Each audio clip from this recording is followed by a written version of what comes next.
Okay, dah siap dah sport rim. Sport rim dah siap dah.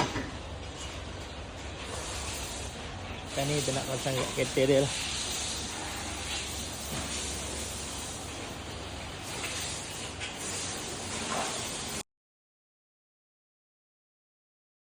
Okay, yang ni rim Toyota Estima Dah halang-halang dia mari tukar buh Excel. Dia cat sekali rim dia. Dekat FRM Performance pun boleh cat Okay, contoh ni tengok dia cat. Pak, berkilat bang. Tu. Dia cat sekali sport rim. Tu.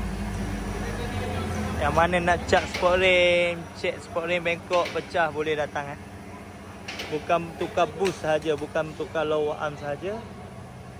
Semua boleh. Minyak hitam ada. Hari ni sekali datang 2 biji bos.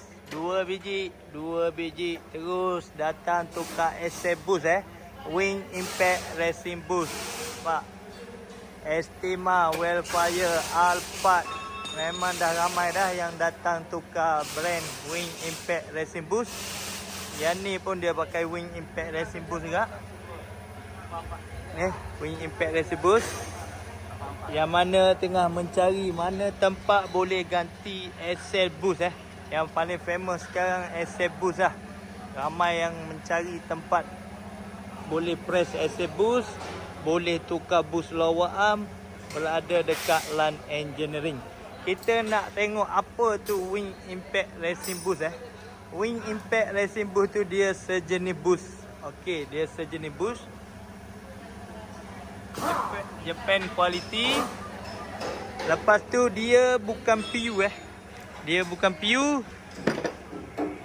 Bukan Teflon. Dia getah. Pak, dia boleh main. Pak. Kalau yang original dia lembut je. Yang ni dia keras sikit pada original. Contoh untuk Toyota. Kalau original dia macam ni. Ni dia keras sikit. Pemanduan memang cantik. Dia tak ada goyang banyak.